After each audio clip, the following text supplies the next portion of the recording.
Hey friends, Dean here. Before we get you on to your episode, I want to take a moment to invite you to our next virtual online trivia night.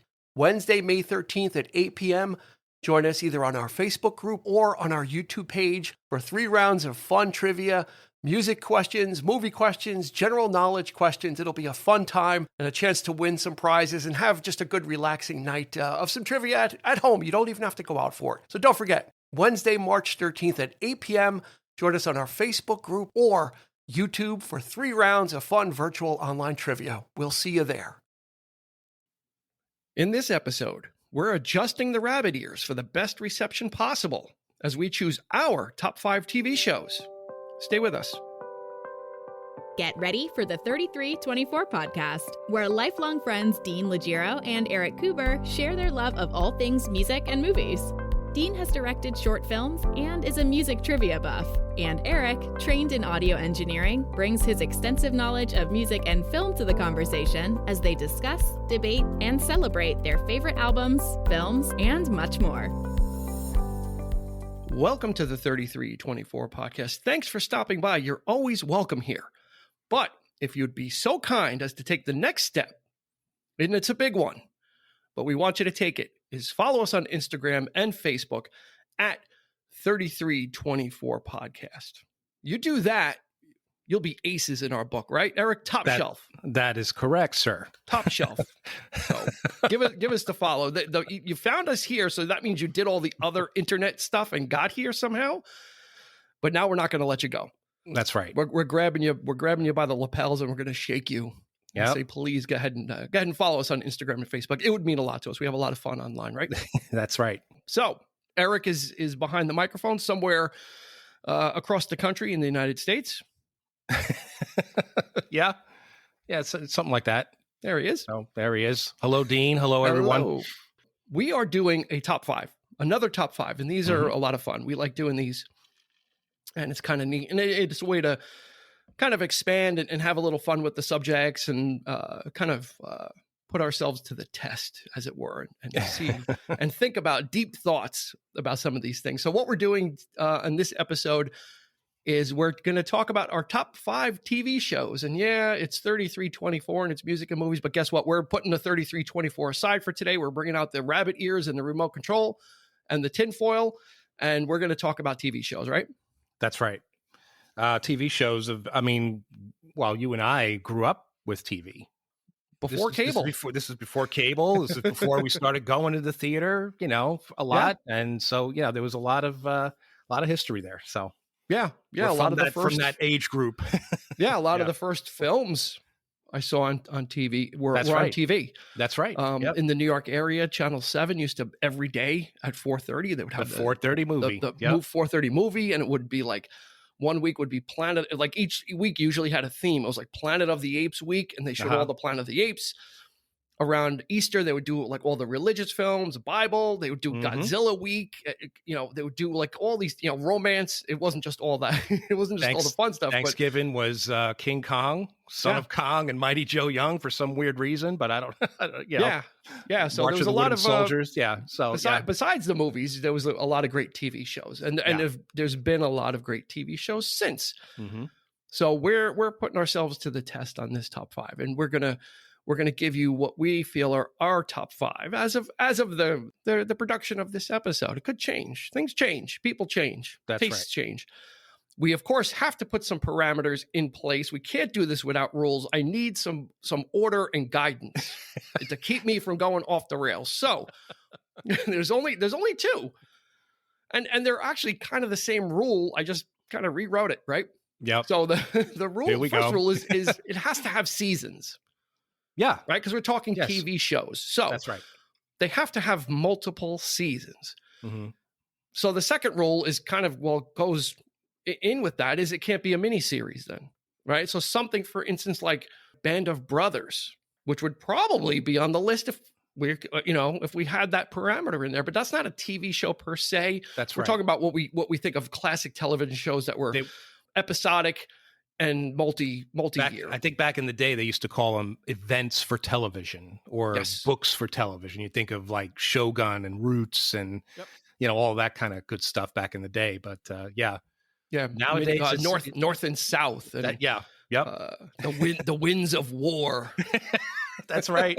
Yes, sir. So, yep. So we're not talking about those type of what we'll refer to it for this as a one-off, right? Yeah, it's kind of one and done. Which maybe we should do an episode about great one-offs and really special ones. Yeah. So we're talking about what we refer to as, classic television shows. I don't necessarily mean classic in age, but in classic in structure and form, that they're episodic and run for multiple seasons. So I guess what we're also saying, if something ran for one season and it was supposed to be a TV show and got canceled, I guess you're out of luck. And you know what? It's probably safe to say we're not picking any of those anyway. Yeah. Right? That's right. Would that be safe to say on your list that your absolutely your top 5 ran for a few seasons? Yep. And I'm going to make this plain. Go ahead. And I'm going to come out and say it. I am committing to a top 5 here. These are I thought about it, and yeah, these are my top 5 favorite TV shows already of all time. You heard, and I committed to actually ranking them. So, so there you go. Not alphabetical order. Nope. There's no weird. Not by year order. That it was. Not by year it was made. No, sir. Not by the age of the director. That's not how you ordered them. No, that's not a factor. Not alphabetical order by color scheme. That was mainly used. Nothing. No, nothing like that. Nothing like that. Okay. No, so hopefully it'll maybe. Please, some fans out there. I don't know. Yeah. Well, I caveated it in the beginning, just in case for you. I said as of the production of this episode, right? Because there could be something that comes out that totally blows the list wide open, right? So this is not the be all and end all, but it's the as of right now top 5. Yeah, but that being said, there were several of my choices. There were shows that came later that this show might have inspired. So I will be mentioning some of those. So there we go. So here we go. Let's all right. I can't like a moth to the flame. I can't stay away. I can't. I don't know where you're getting at there, but well, meaning that I can't stay away from trying to predict. So okay. I think we'll have 2. Okay. Definitely 1. Well, yeah, you know what? To be honest with you, I didn't even think about it.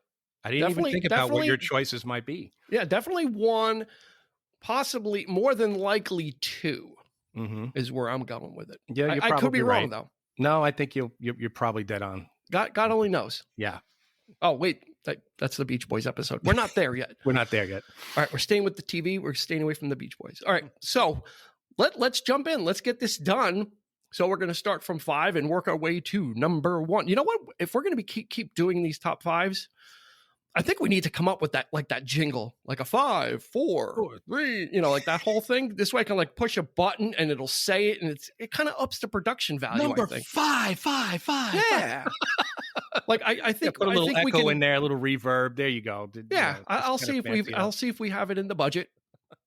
And if we can hire somebody, or we'll, see if there's something free of somebody just reading off numbers. Maybe. Yeah. Somebody just going. Yeah, just 1, 2, 3, whatever. But until then, I'm going to do it. So here we go. We're going to start our top 5 TV shows. And here we go. So Eric's going to kick it off with his number 5. Go for it. Number 5, 1970. My favorite sitcom of all time is The Odd Couple. Wow. Yes. This was a very special show for me growing up. I had to share a room with my brother and my older brother. Okay. Now, people who don't know us, we are complete opposites. I fancy myself a neat freak. I'm kind of particular that way. I'm very, very, very much like Felix Unger. My kids even tell me so. My brother is total Oscar Mattes. He's a sports nut. He's a slob. I'm good. That being said, we grew up actually watching that show together, and that was a show that we enjoyed together, and we kind of, we laugh about it even today because it was us, So it was developed by Gary Marshall, who went on to do Happy Days, Laverne and Shirley, and so forth, Mork and Mindy, based on the play by Neil Simon, which I loved as well. I also loved the movie with Jack Lemmon and Walter Matthau, which I thought was great. This show with Tony Randall and Jack Klugman, the chemistry between the two, it's comedy gold. It's so great. I don't know. I can't say enough about it. It lasted for 5 seasons. And of course, the latter seasons being that kind of thing where you find your characters doing slightly more ridiculous things. So there was that sort of jump the shark kind of stuff already happening in the show. Basically, they would just have like a guest star in those last couple of seasons, and it was usually like a musical guest. And it's, of course, these characters happen to know these people because Felix is a famous photographer, Oscar is a sports writer. It's just the yin yang of it, of these two trying to live together. The best episodes for me were the ones where that kind of stuff always came to a head. Mm-hmm. And my very favorite episode is the one where they had to role reversal. They went to group therapy and they actually got kicked out of group therapy because they did nothing but argue through it, and they drove everybody nuts. So the doctor pulled them aside, and after it was all over, he said, "I'm sorry I had to kick you out of there." And, Felix is like the ultimate humiliation. We got kicked out of group therapy, So he suggested that they reverse roles. Yeah. And that is probably my all-time favorite episode, watching Oscar wearing a tuxedo, sweeping the rug, and Felix stripping down to a T-shirt and putting the cap on. And it was just hilarious. And, now, had you seen the TV show first, or was the TV show like your original version of it? Yeah. And then you saw the movie afterwards? That's right. Yeah. I went back, I saw the movie after, and, I really liked the movie. They had episodes, actually the pilot of the show was very much like the movie. Mm-hmm. It kind of replayed the movie more or less. It came to a head. Oscar threatens to, kick Felix out because he's just driving him nuts because he's so neurotic, and, Yeah, the movie definitely has a little more of it's a great film. It's a little more of a serious edge to it, though. It does. And the TV show kind of really uncorked the more comedic elements. We're recording this episode in June. We really should have done it in November. Because on November 13th, Felix Unger was asked to remove himself from his place of residence. That request came from his wife. Very good, Dean. Deep down, he knew she was right. But he also knew that someday he would return to her. With nowhere else to go, he appeared at the home of his friend, Oscar Madison. Wow, he's got it down, folks. He's got it down. Deep down, he knew she was right. But he also knew that someday he would return. So yeah, that's and you know what? Jack Klugman would go on to, like, I think my mother's favorite show was like Quincy Emmy. So he would have like a second career as a total different character. I mean, right. It's very easy to get typecast as Oscar Madison with the slob and all that kind of stuff, and then he goes to he becomes like this forensics guy and doing all these investigations and with his sidekick Sam, and he would find out. I always love that when he gets worked up, because he get worked up in The Odd Couple when he's got that voice, and he reminded me of my grandfather. Mm-hmm. He looked like my grandfather. Yeah. My grandfather's name was Jack, so that it's a lot of things that kind of go into this, but it's just and I think that's probably the reason why I'm also a big fan of Frasier. Mm-hmm. Okay, so there you got the same kind of thing happening there. You got Frasier and his brother are actually two Felixes, and the dad is like Oscar, right? He's got the chair that's all beaten up. He's like the everyman. He's nothing like his sons. So that scenario, that dynamic is I love that. And anytime anybody tried to do it, they did try to resurrect The Odd Couple. Yeah, with Matthew Perry and someone else. I forgot. After Friends, they tried to. Yeah, Matthew Perry. I mean, God bless him. The only thing is, I appreciate the effort. It was horrible. Yeah. But he was a fan of the show. Yeah. Well, I know just because you're a fan doesn't mean No, I know, but touch. Don't touch I think The Odd Couple. There was even a cartoon at one, but The Oddball Couple. Felix was a cat. And Oscar was a dog. Remember that? Yeah. I think it was Scatman Crothers who did Oscar. I think they did the voice back in the 70s. It was probably Hanna-Barbera. I'm sure they cashed in on everything. So. And I think there was even an African-American version. It was an all-black cast. Yeah. So they tried to do that. And that didn't quite work either. But there have been other shows where they had that same kind of scenario, so, but I always enjoyed that. It was a great show. And I still love it to this day. I think don't forget Matthau and Lemon made those Grumpy Old Men movies. So that was kind of almost like them, like, getting back. Exactly. And then they made the Odd Couple Part 2. Yeah, they made a reunion. That's right. They made a reunion film and stuff like that. So it certainly has kept it alive. And that used to be on in New York. It used to be on Channel 11 at like 11:30 at night or 11 o'clock, whatever it was, 12:30 after Star Trek. I'm not sure. Star Trek, and it was Star Trek, The Honeymooners, and then that was usually in the those three in the rotation there. So let's keep with the rotation. All right, my number 5 is The Honeymooners. That's great. That's and awesome. There was also a cartoon of them also as cats. Yep. So we need to let everybody know also, if this is your first top 5, we do not share our lists. So it's not like we try to arrange it. We don't know. We go in blind, which is more than half the fun of finding out ahead of time. So my number 5 is The Honeymooners, which is Jackie Gleason and Art Carney as Ed Norton. I mean, this was groundbreaking for a lot of different reasons. When I talk about there was a lot of different incarnations of The Honeymooners as well. Yeah. Mm-hmm. So Jackie Gleason had a variety show. He had a number of variety shows. And The Honeymooners used to be kind of like a skit within that show. There'd be some short things and where those characters were developed. And then it became a show proper, which ran for 39 episodes. So those are called the Classic 39. And that's what I'm talking about, is the Classic 39, because then after it went off the air like that, it was resurrected again on other Jackie Gleason variety shows. So the Classic 39 is what I'm talking about. Groundbreaking for a lot of different reasons, because TV shows in the 50s then usually had a really idealized notion of family, like Father Knows Best and Ozzie and Harriet, and the houses were beautiful and kids were perfect, and this, that, and the other thing. Honeymooners, they live in Brooklyn, and they're not well to do, and the where they live is run down. It's basically like, it's not even a refrigerator. They'll have like an ice box and a sink. And that's the dining room also. So it's a different look at family life. It's also, and there's no kid, they have no children. And it set the blueprint for a lot of TV shows to come. Yeah. The bumbling husband who thinks he's a couple of steps ahead of everybody, especially his wife. And it turns out that never is the case. Yeah. He's always scheming. He's always trying to get an angle. He always gets he would always get his comeuppance, and he would always learn a lesson. But then in the next episode, those lessons are forgotten. He is just a blustering blowhard again. And he's right back at it. Yep. Yeah. So this kind of set the mold. I mean, you could trace this to, All in the Family, Home Improvement. Everybody Loves Raymond. These are all direct descendants. Flintstones was basically the Honeymooners. Absolutely. Right. Yep. So these are all direct descendants of this type of thing. And he used to threaten to, bang Zoom and punch his wife.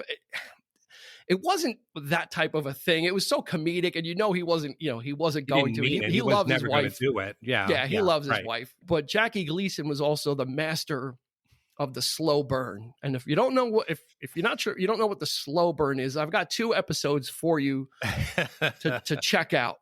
Yep. And they're probably, 2 of my favorites. One of them is called the Bensonhurst Bomber. And this is when they're trying to, Norton and Ralph are playing pool, and the short guy comes over and he ends up having to fight this guy named Harvey. But the slow burn is in the beginning when they're deciding about who's going to break, and then Ed Norton is going to break. And he's just doing all these different motions. He's getting himself ready. He's playing with the cue. And Jackie Gleason's just standing there, just like burning, like finally, like, we just break the, break. I'm laughing just thinking about it, man. So that's one of them. Yeah. But the classic slow burn is called A Matter of Record. Yes. And it's when he's very fast. He's got Ralph Cramden gets tickets to a Broadway show, and the big thing is it's got a surprise ending. Don't tell anybody the ending. He's gonna go with Ed Norton because he can't take his wife because his mother-in-law is coming into town, so she's gonna spend time with her mother. So his mother he calls her a blabbermouth. She never has anything nice to say, the whole thing. And his thing is, I won't even have to say anything and she'll start an argument. And this is a classic scene. If you go on YouTube, just that scene is there. Yeah. And he literally sets it like within 3 minutes, I won't have to say anything. So she comes in and 3 minutes. He sets like a clock. He sets a timer on the clock and he puts it on the table. And she's just railing into him, oh, Alice, you look so thin. She's like, oh no, we have plenty of food. She's like, oh, I got no doubt you got food, but who's getting, you're not the one eating it. How much of the food are you getting? just so railing into him. Then the alarm goes off and he just gets up and just it's the famous blabbermouth scene. He throws her out. Well, the thing of it is that she reveals the end of the play that they're going to see. And then the alarm goes off. Oh, yeah. It's perfectly timed. And he throws her out. But then the great thing about that episode, too, is, his old Buttercup, when he goes to make the record he makes a record to apologize because Alice leaves. She leaves him. Oh, my God. So Norton has a record player upstairs and they make a recording. So the first recording, he's gentle, but then he gets himself worked up and he starts calling his mother-in-law Blabbermouth. So he makes a new record. This is Bunny. Come back to Bunny. This is old Buttercup. Bunny, come back. And then Norton takes the record, but he puts the wrong record in. He puts the record of the original one. Yeah, he sends the wrong record to Alice. And Alice gets it. She goes, now, so that's how you really feel, huh? Which always, that's the thing. It always bothered me that she took her mother's side because Ralph was absolutely right, because she does come in and she does exactly. She's like blind to it. Yeah, she's blind to it because it's her mom. It's like, no, it's not that bad. She's not really that way. That always pissed me off. That always classic. But it's classic. So great. Yeah, yeah, and you know what? It only ran for 39 episodes. So the good thing about it is you really get not overstaying their welcome. Mm-hmm. And I think in my list, you might see a theme there. Okay. Of not overstaying your welcome. So let's go. Let's keep this rolling. Number 4. Number 4 for me. Lay it on us. Miami Vice. Wow. Yeah. I should have thought of it, but I didn't predict it. I thought about it and I was like, you know what? I was so obsessed with this show when it came out in the 80s. It was I didn't have MTV. Okay. I didn't have cable in my house. So Miami Vice might have been the next best thing. Yeah. Because you got to hear a song in every episode. And the songs that they picked in the show was so well thought and so, thought out. And it all started with In the Air Tonight with Phil Collins in the pilot movie. Every episode since, they chose a song that would take you probably maybe 2 or 3 songs, actually, that would take you through the episode. You had the teaser, you had the middle episode, and then, and of course, the end. Typically, it was something really dramatic at the end. That being said, probably my favorite episode of this series was an episode called "Out Where the Buses Don't Run," and it was let me go back and tell a little bit about the show. It's 2 vice cops. Don Johnson plays Sonny Crockett. Philip Michael Thomas is his partner, Ricardo Tubbs, and he's from New York. He comes down and he partners up with Sonny Crockett, who's this sort of football hero, kind of like Southern guy. He's got an alligator on a boat, and he lives undercover most of the time. He has a boat. He's got a Ferrari, as a car. So he's got this other persona that he's this other person like Sonny Burnett that he's playing with all the dealers and the drug dealers and all this stuff. In this particular episode, there's a character. He was an ex-vice cop who had a case that he worked 3 years on, and the guy that he was trying to get was acquitted. And so he became really obsessed with this case. And the guy, when he went acquitted, the guy went nuts. He just went bananas because the guy got away. The character, it was played by a character actor named Bruce McGill. You've probably seen him in a lot of different shows in the 80s and 90s. The whole thing is about this, and this guy's loony. I mean, he does all these impressions throughout the entire episode. He drives you nuts watching this guy. Even as a viewer, you're just kind of annoyed by him. And they're trying to figure out, what's this guy's deal? And he's leading him, but he's brilliant because he leads him to all of these different things. And by the end of the episode, which chills me to this day, he calls him up and he says, "I found him. I got him. Come and help me arrest this guy." And they play Dire Straits at the end of the episode. And it's not Money for Nothing. It's not Walk of Life, or anything like that. it's Brothers in Arms. Mm. So as they're, driving to the place, they play the entire song, right? This song is like maybe 6-7 minutes long on the album, if you know that. And it takes it's like real time. It takes you through this entire last scene. The entire song is playing, and it's the most chilling thing. And then what happens is that he actually killed the guy and sealed him up in the wall. They sealed the wall and he bricked him up. He was actually still alive. They knocked him unconscious and he was left to die. Him and his partner did it. So and it was the most chilling episode. It was like this, and this show is all about style. Yeah. It's all about the cool. It was like Starsky and Hutch on steroids. It was so it was cool, groundbreaking. That series was groundbreaking for a lot of reasons. For the use of popular music in a TV show, for the editing style, it was like the first kind of show of like the MTV generation or MTV inspired type of thing. Fashion. Everybody was walking around with wearing shoes with no socks. and right, like sports jackets and the t-shirt, the pastel colors. Yep. It was back then. If if you were around or you remember, just think about the impact that Miami Vice had at the time. Everybody was dressing kind of cool, and that Florida feel, and those episodes, and the music was just always on the cutting edge of new stuff. It was absolutely amazing. I can't imagine the budget of this show. It must have been through the roof, because they like by the second season, they would have a guest star. Every episode had a rock star in it, or like a musical celebrity or a sports figure, somebody big. Yeah, because it became that popular. I mean, people wanted to be on this show. It just had that type of feel, and it was a serious show too. It wasn't like goofy. No, it was intense. It wasn't like it wasn't a silly cop show. It was like developed by Michael Mann, and who went on. He would make a feature film of Miami Vice. That's right, with Colin Farrell, and he did Manhunter, which to me had the fingerprints of Miami Vice all over. Both. Absolutely has the feel, style. Yeah. So Collateral. Yeah. So Michael Mann's a great director. 5 seasons. Dick Wolf started on the show as well. Like the last couple of seasons, before Law and Order, he was the exec producer on it. It lasted for 5 seasons. Last couple of seasons, it did wear out its welcome. Unfortunately, the shows became kind of silly, and it just weird, and just it definitely, they did this whole thing where Crockett loses his memory and he becomes Sonny Burnett, and he's like a hitman, and it's this whole big thing because he marries Sheena Easton, and it just got real weird after a while. But the first 3 seasons were solid, really good television at the time. I'm surprised they never did a reunion. I'm surprised they never got those two back for like a reunion of like a 2-hour TV film or something. You would think that would people would eat that up.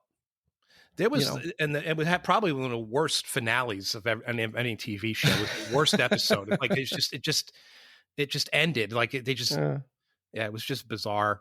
Didn't get it sent off. And the movie I thought the movie was horrible. Yeah.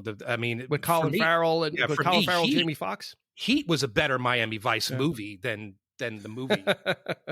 I mean, who would you think to play Crockett? Who would you pick in today's, like, if they made a modern version? Who would make a good Crockett? George Clooney 10 years ago. Clooney? No, what? Really? Clooney? Yeah, George Clooney, like Ocean's 11. George Clooney, sure. Wow. Matthew McConaughey. Yeah, Matthew McConaughey. All right. No, but when he's serious, he can be serious, and I think he would have made a great Crockett, and Brad Pitt. I think. Livin, living. All right. Anyway, moving on. So that's my number 4. That's number 4. Yeah. My number 4. I saw this from when it first started. Very excited for it. Loved it. It got an unceremonious end as well. And my number 4 is Deadwood. And what an amazing show.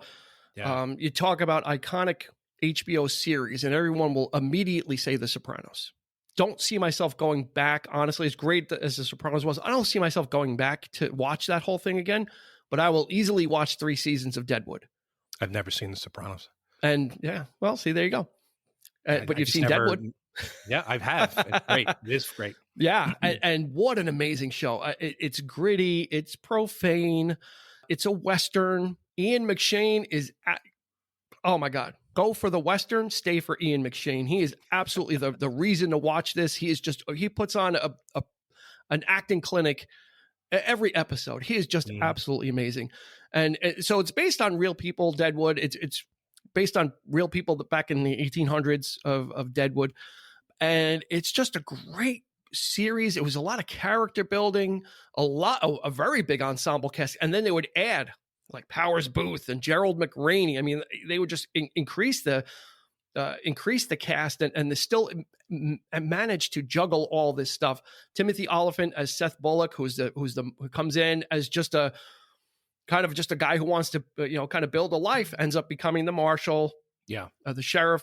It's such a great contrast between the two because Ian McShane's character Al Swearingen runs the Gem Saloon. It's a whorehouse. It's a bar.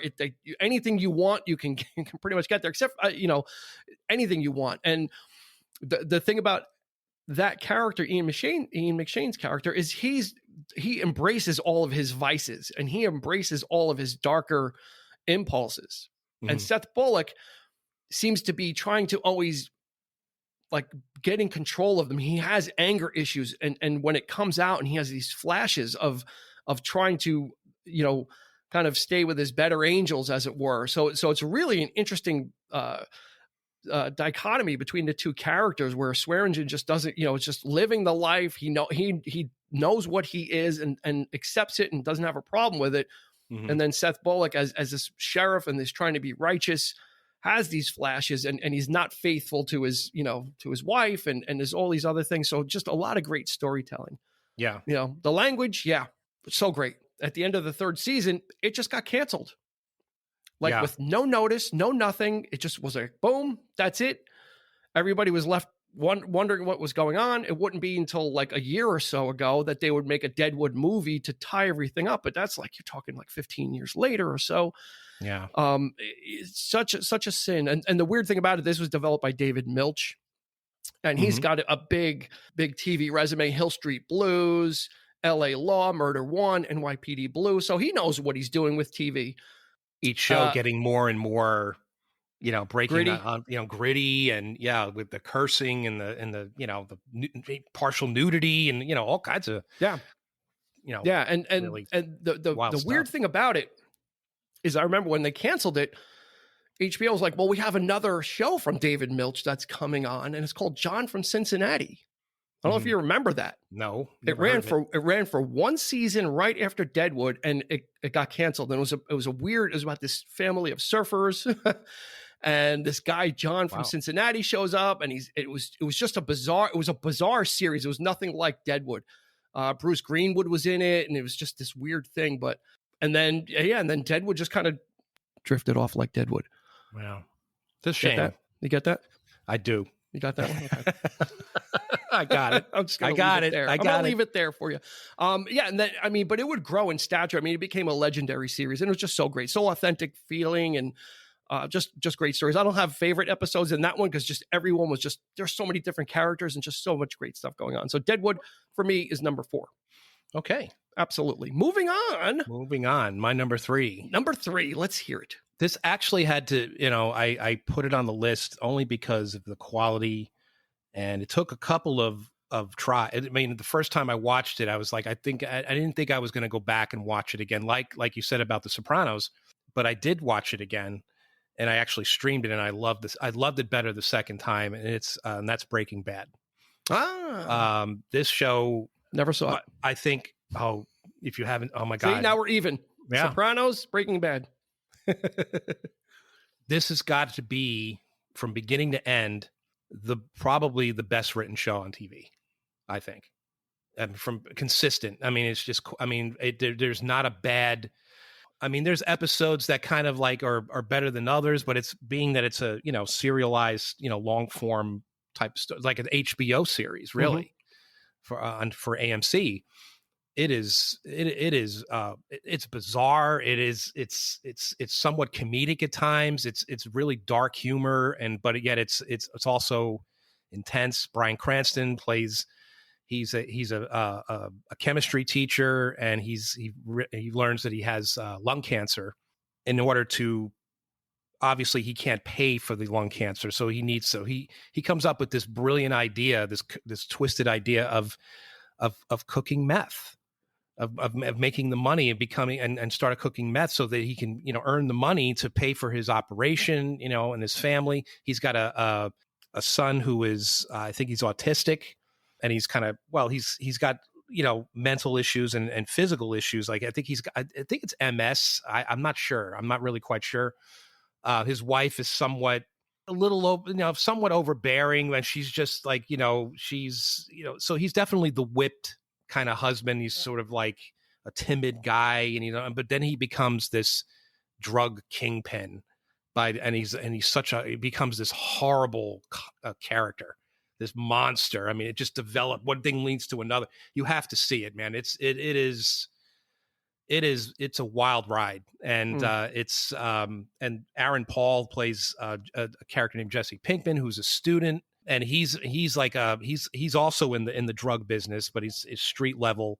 So they both team up to do this, and of course, being a chemistry teacher, he knows exactly the right formula, so he's making the best stuff that there is. So he gets entangled with, all these drug kingpins, and it's a wild ride, and it's Vince Gilligan is the creator, the head writer on the show, and he's consistent throughout. It's not like he just handed it off to like a whole team of writers. He would be like consistently writing for the show for five seasons. And it's absolutely brilliant. And I highly recommend it to anybody who hasn't. I mean, I'm sure there's a lot of people now have seen it, whatever, but if you haven't seen the show, do yourself a favor and watch it. It's absolutely, it's worth revisiting. I didn't think it would be. And like I said, the first time I saw it, it's like, because the subject matter is just so intense, and and it's just, But the second time, if you can stream it now, it's an easier watch. It's coming, but it's still great. So again, I don't have a favorite episode because it's just one thing, a lot to soak in. But check it out. It is it's brilliant. And they have a spinoff, Better Call Saul. Yeah, which is actually almost as brilliant. It's actually really good too. I mean, I'm waiting for the last season. I've catched them. The episodes on Netflix, and I'm waiting with bated breath to see what happens in the last season. So they're both great. Bob Odenkirk. That's right. Yeah, who plays? He's a character in the show Breaking Bad. He's a kind of a corrupted look, but this show is about him, and his story is heartbreaking too. So you really get a sense of. Does it have more comedic elements to it though? Better Call Saul, or? No, not really. No? I mean, yeah, I think it's even in that kind of thing. It's like, but his thing is more, you find out, why and how he became who he is in Breaking Bad. It's a prequel series. Okay. Probably the only thing I don't like about the show is the fact that there's a lot of characters from Breaking Bad in it, which I don't care for. The show should be just about him and his story.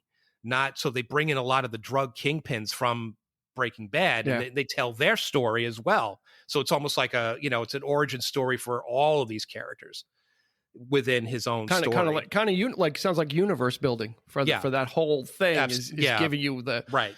So I guess if you watch, when that series is over, it would probably make sense maybe more to watch that first, then watch Breaking Bad, because then you're actually catching up with the characters, but you've already seen, some of the motivations, what they've been through, et cetera, et cetera. So, and Bryan Cranston as Walter White, he is, and you've seen him. He usually plays a goofball, like Malcolm in the Middle, and all this stuff.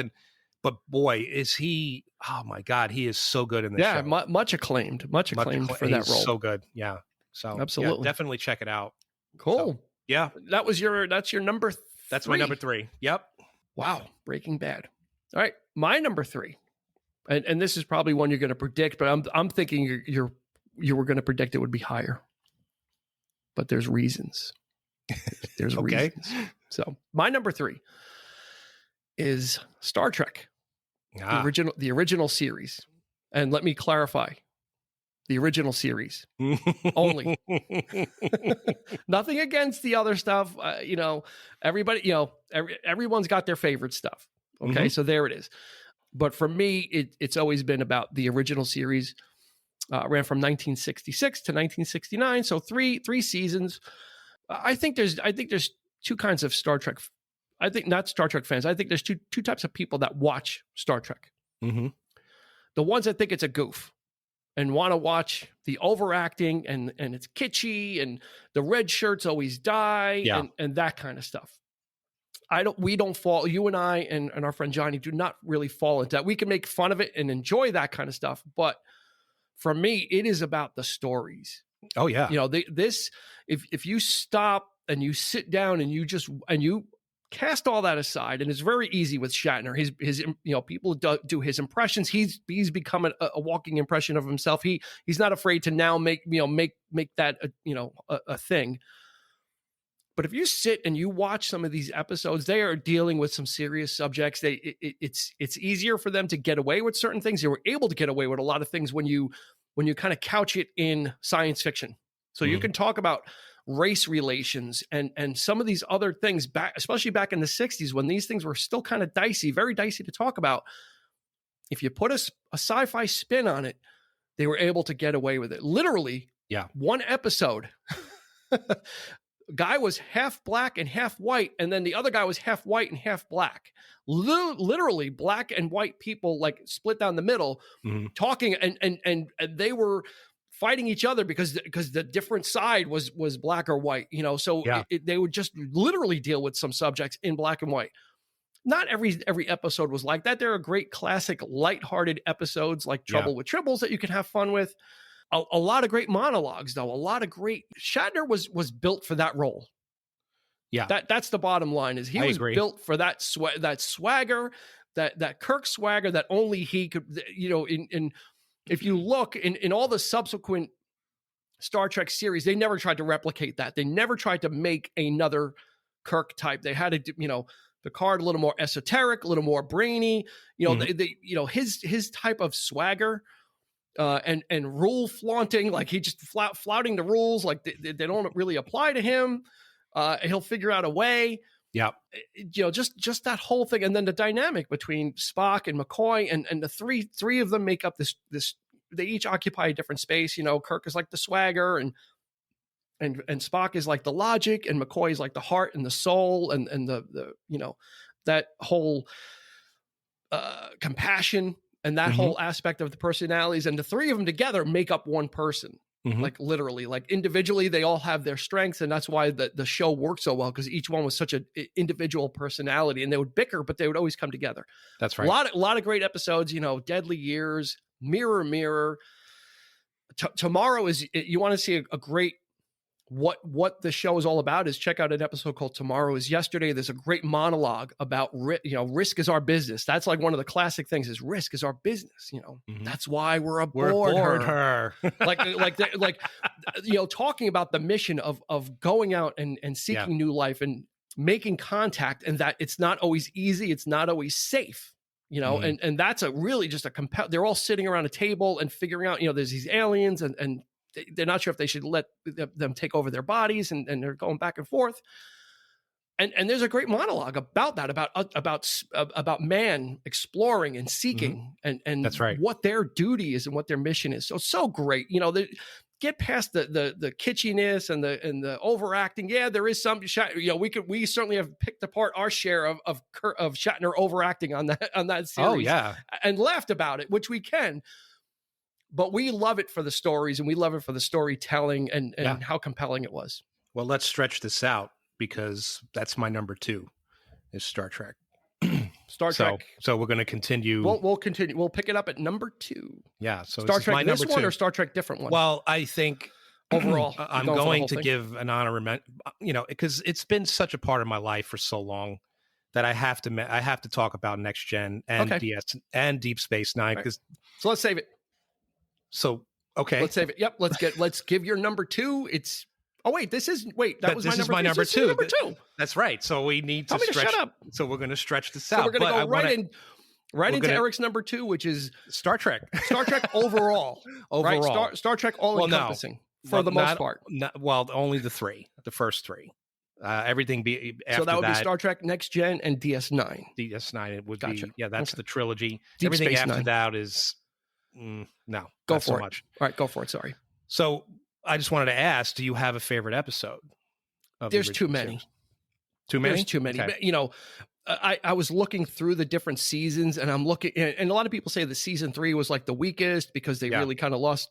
Not really. There was a lot of great, strong episodes in season 3. You know, as goofy as Enterprise Incident, I liked Spectre of the Gun. Yeah, I love that one. There's there was a lot. Wink of an Eye, I liked. Whom Gods Destroy, which we like to make fun of and impersonate. But that's why we like that one. That there's a lot, you know. And then season, Charlie X from the first season. Mm-hmm. Where there's so many. There's there's actually too many to list because we love it so much.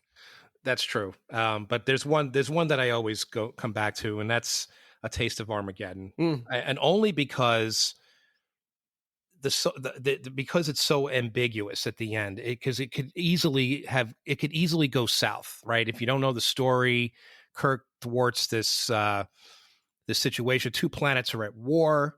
Then they've been at war for 500 years, but the way they fight this war is by computers. So the computer will launch an attack on the opposing side, and you have to it'll score a hit. It'll say there's 20,000 people that are dead, and those 20,000 people have to report. They get selected to a disintegration machine and basically commit suicide to keep the quota. Yeah, they're I've been selected. I have to go. So they deem this as a very civilized way of fighting the war. And of course, the Enterprise gets caught in the middle of all this. So they're actually part of the casualty list. So they hold Kirk and the landing party hostage and they want the whole crew to come down. So they have to, of course, Kirk isn't having it. He takes it upon himself, of course, to decide that I'm going to give you back the horrors of real war. So he actually destroys the computers, and it's the guys they're all freaking out. What have you done? You've doomed us. Now you're gonna know. And Kirk's just well, you can decide not to kill today. It's just but the arrogance of it. It's it's so you kind of laugh at it, but it's so ridiculous. Yeah. But by the end of the episode, you're kind of okay, well. The thing that really got me with the episode is when Uhura turns around and she says to Kirk, outlook on the negotiations, Captain, hopeful. Not everything's fine, everything's perfect. Hopeful. Now that could go south. Either way. Yeah. They could revisit this planet years later and everything find out that both civilizations are gone. Yep. So this was one of those episodes where it was okay. It kind of leaves you with that in mind for them to figure it out. You got to figure this out now. That's right. I think he broke the Prime Directive. Oh, absolutely, he did. Because most Starfleet captains would bring the crew down because that's their mandate. If you never watched Star Trek, the Prime Directive is a thread that goes throughout the series of non-interference. They're just supposed to be making contact and not interfering. That's right. And but this pretty much interfere. But this was a dire situation because Kirk had to save himself and his crew. They interfere in every episode. Yeah, and they do. Piece of the action. Yeah. They left someone left a phase. They left a phaser down. No, they left they left the book. Yeah, but didn't someone leave a phaser down there too? And McCoy did. It's McCoy left his. Oh my God, Jim! I realized I left my phaser down there. They're very proficient in mimicry, so they're going to have phasers the next time they come. And this comes across as extremely silly on the surface, but it's great. so great poignant TV. Underneath. It's the subtext that's what it's all about. Now, of course, years later, there's the Next Generation, which has become a fan favorite. For people who grew up in the 80s, that was their favorite Star Trek. And it is a kind of a different animal. It's the crew is slightly more evolved. Their Picard is nothing like Kirk. He's more of a man. He's a thinker. He's a negotiator. He's a Renaissance man. He's much more compassionate.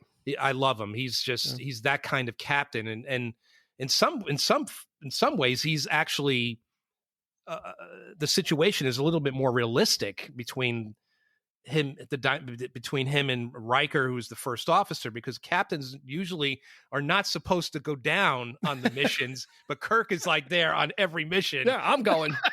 Yeah, he's going to people out of the way. Like, get out of here. I'm going. Stay in the cafeteria. Play 3D chess. I'm going. But typically, Picard always needs to step in when because nobody else has the negotiating skills that Picard has. So that's how he gets involved. So it's a slightly different thing. And it's the writing is, I wouldn't say it's better necessarily in the original series, but it evolved into something, more. I mean, it was better only in the sense it was less hokey, and it ran long enough. It ran long enough to continue to develop as well. 7 seasons, yeah. Yeah, so it had legs, and they were able to continue to develop the stories, develop the characters, go deeper. Knowing that, and with Star Trek, the original one, I don't think they knew what they were in for. Right. With Next Generation, is like, okay, this is world building. We have this stuff behind us. I don't think they knew exactly. Roddenberry, I think he said, I wanted to make Wagon Train to the Stars. He set out to make an action adventure series. It became more than that. Yeah, he didn't realize how esoteric it would become, and it just have that, and how much people would gravitate towards it. And what I loved about the different shows is how like they introduce a particular race of people, and with each show they go into that race. Like the Klingons in Next Generation they're not the bad guys anymore. Mm-hmm. They talk about their culture and things like that. So I always loved that. Then we get to, so they did that same thing on Next Generation. They created 2 races at odds with each other. And that became the basis for Deep Space Nine, which is a completely different animal. It's not a starship where they're going off. And this is more like a soap opera. In essence, it's like Deadwood in a sense, like, because it takes place on a station and you have to deal with the everyday, and these cultures have to clash and they have to work together. So it's a different side of Star Trek. It's a darker side. So because it's a more conflicted thing. So I love it for that. And there's a lot of stuff that they did on that show that was extremely groundbreaking. And it was the first Star Trek show to introduce the serialized format of storytelling, which is now everything. So it started, one of the DS9 was one of the shows that started that. So, cool. So it has its merits there too. So there you go. There's my number 2. And it's been such a big part of my youth growing up. It got me through a lot of, with you guys, it's the original series. It got us through, a lot of great times, and then a lot of bad times too. I would turn on Star Trek to get me through, some stuff. So it sounds like it's number 2, number 2.1, yep, and number 2.2. Yeah. You went to the decimals. That's right. That's not double dipping. That's triple dipping, but that's all right. It's all good stuff. That's right. So my number 2, if anybody knows me, it's kind of hard to make me laugh, but when I do laugh, it's usually somewhat uncontrollable or like really like full-throated. So for a TV series to really make me laugh, and not just something that's entertaining, it was very special. And I came to this series, but really I stumbled onto it by accident.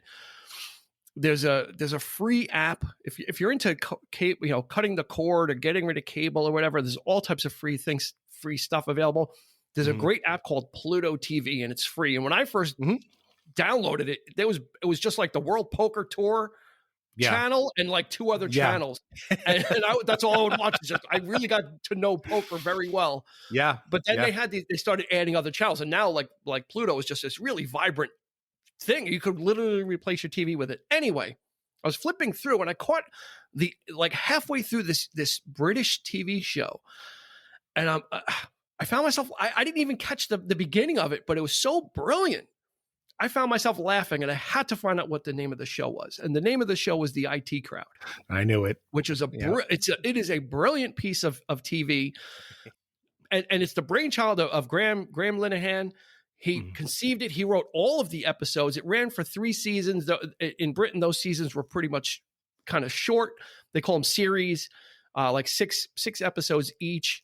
And I absolutely, like every episode, I found myself just laughing. It was just so like hit me like in my sensibilities. It's about these 3 people that work in for this company. They work in the IT department, and it's 3 different characters, and they just get into all different types of situations. It's almost kind of, in a weird way, Seinfeldish, because it's about things that don't really like everything that happens is usually as a result of something that they're doing. Yeah. But then in the second season, they introduced Matt Berry, who is just a genius comedian. Matt Berry, most notably now, is known for that show on FX, What We Do in the Shadows, which was a Netflix movie, and then it became a TV show. But Matt Berry is big in Britain. He was on a lot of different TV shows, and the IT crowd, he's just off the wall. He is just absolutely off the wall. The character is so random, says what, like, has no filter, but also is not very intelligent. And that's a hard thing to do funny.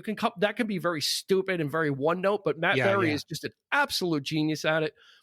He followed that up with another TV show, which I then sought out, called Toast of London, which was it was just him. Absolutely brilliant as well. I'm not a British comedy type guy, but the IT crowd is just absolutely brilliant. You know, and it's short. It's 3 seasons, so it gets in and it gets out, and each episode is just so bizarre and so weird. And I found myself just laughing. It's a very, very funny show. I actually, you know, people love the British version of The Office. They rave about that show. I think this show is funnier, but, you know, my personal opinion. I love the American Office. I think it's great.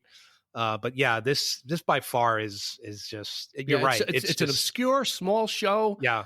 But you know, you don't have to be a geek to like it. But if you're into computers, or if you're into that kind of stuff and geekery, it enhances it a little bit. But it's also for people that aren't, because one of the characters is not. She leads the IT crew, and she has no clue about computers. She has no clue about anything. She doesn't know anything about it. That's right. So there's that whole aspect of it too. Of, you know, it's just brilliant. It's called the IT Crowd.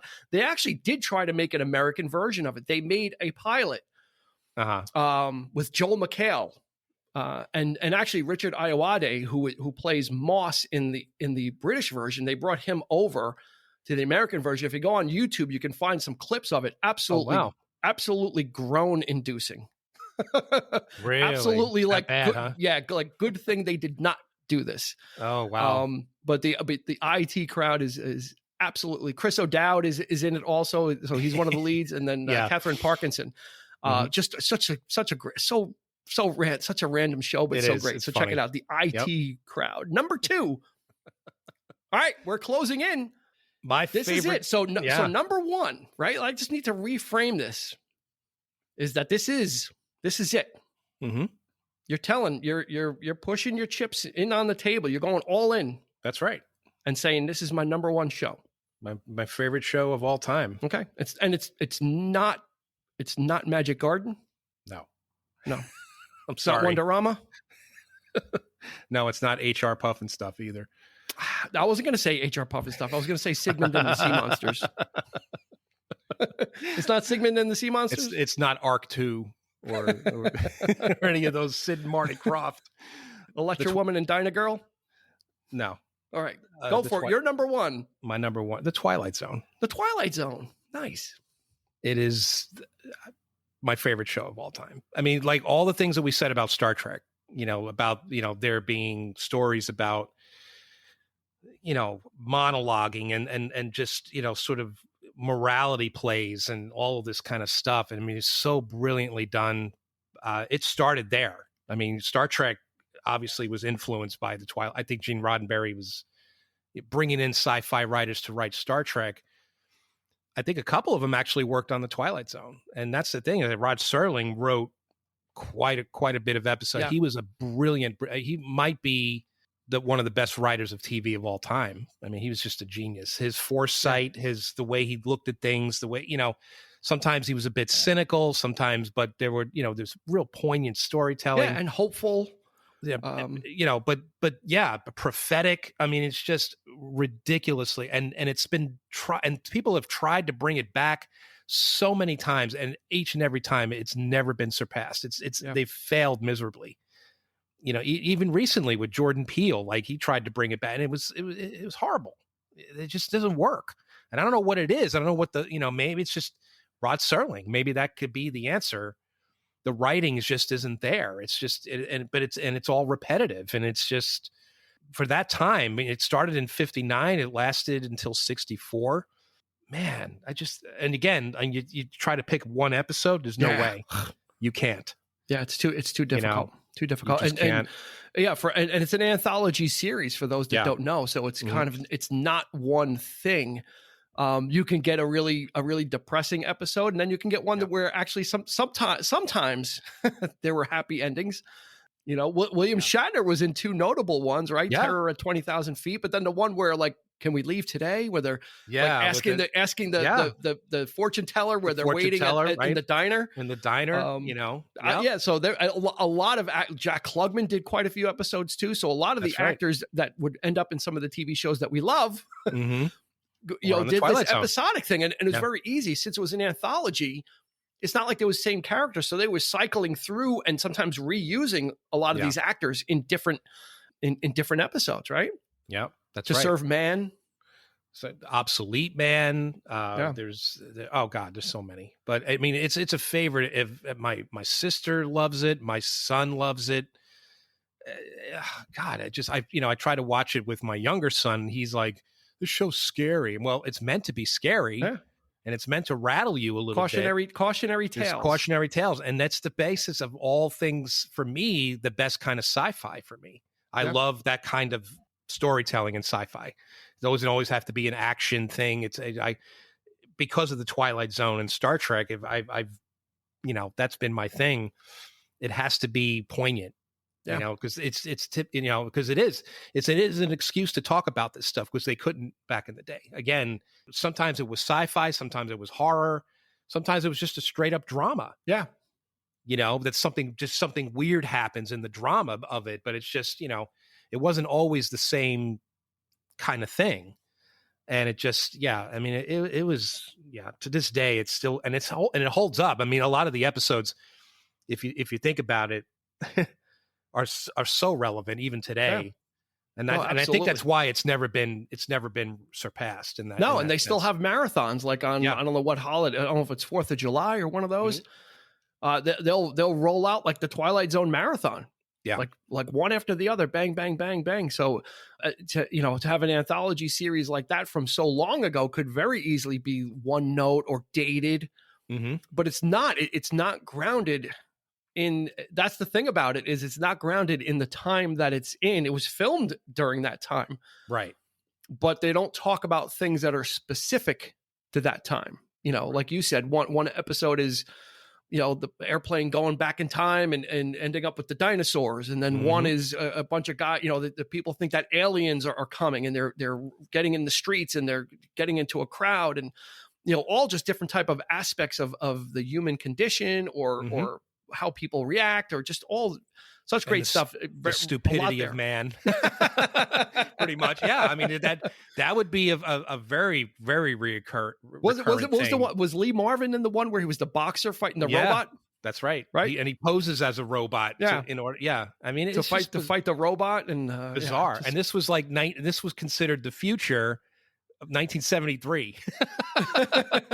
That was the future. Like they had robots in 1973. Yeah, still not there yet. We have Rock'em Sock'em robots, which is nice, but and then Rod Serling would go on to write the screenplay for Planet of the Apes. Yeah, the first film. Yeah, from 1968. 68, 69. That's right. He wrote that as well. So based off the book by Pierre Boulle, but still it was in that Twilight Zone sensibility. Could be a Twilight Zone episode. Yeah, you get to the ending and it's total Twilight Zone. Right, exactly. it's total like Rod Serling. It's like, okay, there it is, So that material, adapting that novel was like perfect. Absolutely perfect. And it didn't matter like how sometimes it would be silly, but it didn't matter if it looked cheesy or whatever. You always got hit with that ending, man. Yeah, the story was there. It always toppled you. It's just wow. Yeah. One of the most heartbreaking episodes, the one with Burgess Meredith, when he's Time Enough at Last, or when he's reading all the time, and there's a nuclear, and he's the only person left alive, and he lost his glasses. I got all the books to read now, and he loses. Oh my God! Lost his glasses. Even today, I'm like, oh my God, it's so burn. It's like. He's got to find like an optometry shop that wasn't blown out by the by That's the right. nuclear blast. And he almost killed himself. That's the thing. He puts a gun to his head and he sees the library, right? And he goes, oh, man. Yeah, it just gets you every time. It's just great. Great stuff. Great stuff. Yep. It kind of followed The Outer Limits as well, which was another anthology series. Definitely much more like sci-fi based. It was more like creepier, kind of weird feature stuff, of the week kind of thing. Yeah. Twilight Zone was definitely more. You got just all different types of stuff. Like you said, straight up drama and hopeful stuff, and then some stuff not so much great stuff. Great number. That's a great number one. Yeah. Wow. Surprise. Yeah, absolutely. Right. Yep. So we had one common. So I predicted. Want to take a shot at my number one? I don't think you're going to guess. Oh my goodness. I'm going to say LA Law. Not LA Law. No, I'm sorry, LA Law. I'm sorry. Law and Order? Law and Order. No, but that's not a bad one. That's definitely an honorable mention. Yeah. Law and Order was an epic show. It was almost LA Law. It was almost the longest running TV show. That's right. Until they canceled it. Like they couldn't. I think it needed like one more year at the time. This was before the Simpsons. Well, SVU is now the longest running, isn't it? It might be. TV I know. drama. I think The Simpsons is now the longest running TV show now. It's been like over 30 years or something crazy. Anyway, my number one. You ready? Yeah. Hold yourself up, because my number one is The Mandalorian. Really? Yep. The Mandalorian represents brand new. The Mandalorian represents, just like how Luke Skywalker needed to redeem his father, the Mandalorian has redeemed for me. I texted you. What did I text you yesterday? I texted Eric yesterday. Mm-hmm. What did I text you? What was I watching? You were watching Rise. What did I say? I don't even want to mention what he said. I said, this movie's a piece of shit. Yeah. Right. I haven't seen I saw the Rise of Skywalker once in the theater when it came out, and that was it. Mm-hmm. Yesterday, I'm like, I'm gonna try and watch this movie. I couldn't even get through 45 minutes. I texted Eric. I was like, this is shit. I can't watch it. It's horrible. It's worse. It's actually worse than when I saw it in the theater. The Mandalorian has done everything right. Yeah. To bring Star Wars back to people like me who were there, when we were young and have those fond memories. And yeah, you're clinging onto the past. Sure, I am. But The Mandalorian has gone a long way towards bringing back a lot of jaded Star Wars fans. I agree. It's only 2 seasons in, but it is absolutely groundbreaking. It is absolutely amazing. It's compelling. They make you care about a character whose face you never see for the most part. They make you care about characters in the Star Wars universe that you've never met before. It's character built. Some of them they're bringing from the animated series, but then some are from novels or this, that, and the other thing, but didn't exist in the flesh per se. Yeah. IG-11, they make you care about a robot that was a bounty hunter, actually almost crying. And we're not going to talk about the last episode. We'll just leave that for people that have never seen this series. Yeah.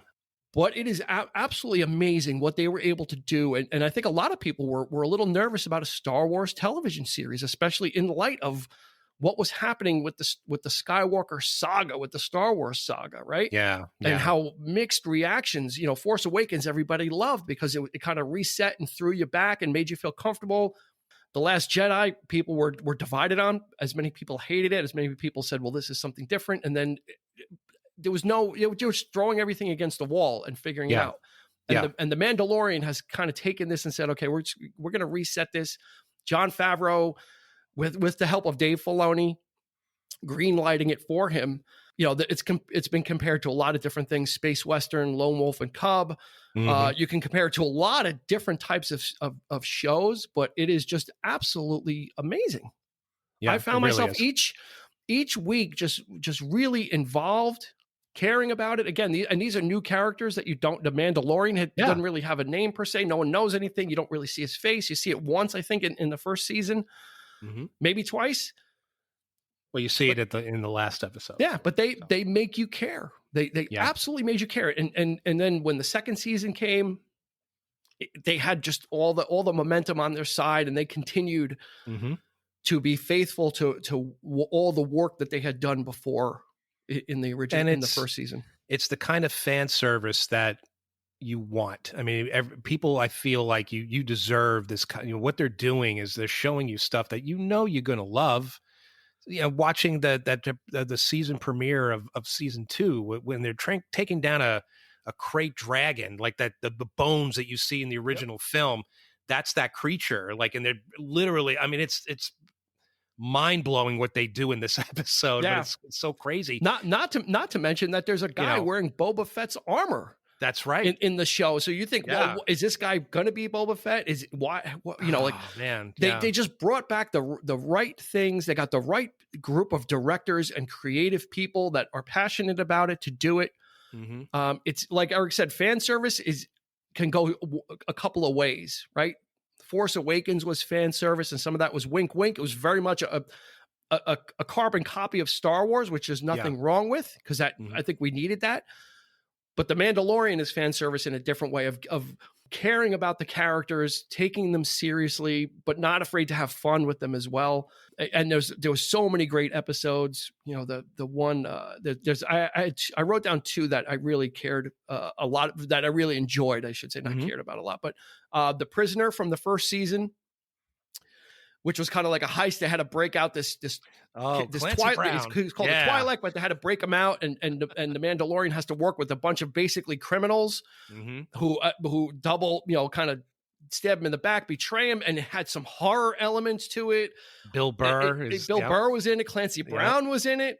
Mark Boone Jr. was in it. It's I mean, they're getting really great actors and great character actors to be in this show. Yeah. So that was a great one. And then from the second season, The Tragedy, which was the appearance of Boba Fett with Tamura Morrison. It was directed by Robert Rodriguez. And if you want to see stormtroopers get their skulls cracked open, that's what I was laughing when I watched it, because I was like, this is like Star Wars Desperado, which is exactly what I got from Robert Rodriguez. And that's exactly see Star Wars meets Desperado. Yeah. Watch The Tragedy and watch Boba Fett, like with he's got like the gaffy stick. Yeah. The stormtrooper helmets are just cracking open. They're splitting, and it's what you want to see from Boba Fett. He's rolling like he's rolling the boulder down the hill and like crushing the stormtroopers, and then the ships are getting away, and he fired the rockets and he hit one, and that's right. His partner's like, oh, whatever, good shot. He goes, well, I was aiming for the other one, because he had just gotten his armor back, Boba Fett, so he's a little paunchy. They got to work on that a little bit. What a badass though. I mean, but he just comes in and just starts just laying waste to people. It was just like. Yeah. They do it right. Like, that could have been handled so wrong. It could have been so hokey. Sure. And they just know how to handle this stuff. And by getting these different creative people to work on it too, they've got a like-minded group of talented creators to work on this, from the cast to the production to the music, technology, to the directors, and the technology, which is absolutely groundbreaking. Yeah. Read about it's too much to go into, but it's absolutely a whole new way of making films. This is feature film quality stuff here too. I mean, it doesn't look. I guess in some cases it kind of gives you the impression it's a TV show, but I don't think it has that look at all, though. It's got the feel. Because it's about the feel, right? It's about that whole. The feel that this whole world that they're creating gives you, and that the Mandalorian occupies. I just love the whole when you consider every episode and the journey that this guy goes on, caring for this little child, which is Grogu, child. Who's like everybody is known as Baby Yoda. I'm like, he captured the world. This little puppet, it was amazing. I mean, it's the cutest thing you've ever seen. And you can't go anywhere without seeing a Grogu. That's right. But the journey between, and him becoming an actual father to this child, while this is going on, it's like it's like you see everything through his eyes, like all these things that are happening in with all these different characters in these episodes. It's just, there hasn't been TV like that since the back in the day. Like, there were, TV shows used to be that. You think of like things like Gunsmoke and like these old Westerns and such, where everything was, kind of wasn't always about the character, the main character. Like sometimes things would happen, but he's experiencing the situation with someone else. Like if you just see it through his eyes, and that's amazing. Like this journey that he undertakes, it's really great. Yeah, you did, and you know what? It is a great number one. That's fantastic. I'm glad you picked it. Yeah, it's brought me back until they ruin it with another Star Wars film. Well, until Palpatine rises for the 8th time. I think Star Wars at this point, I think it's safe to say that I think it's in good hands now. If they keep it up, here's hoping. All these new stuff coming out, I think the quality is there. Yeah, they just need to keep it up. That's it. So anyway. Hopefully they'll learn the lessons. And maybe take a page of Marvel. I don't know who owns Marvel, but I know that Star Wars is owned by Disney. But whoever owns Marvel as well is Disney. Disney owns Marvel. Yeah, I know that. I'm just wondering, like, where are you going with this? Like, I was laying it out for you. What? Trying to trap me? That's it. You trapped me from Rounders. You trapped me. Check. You trapped me. So that's our top 5 TV shows. I think that was a well-rounded list. A couple of surprises, but all around good ones. I think that was great.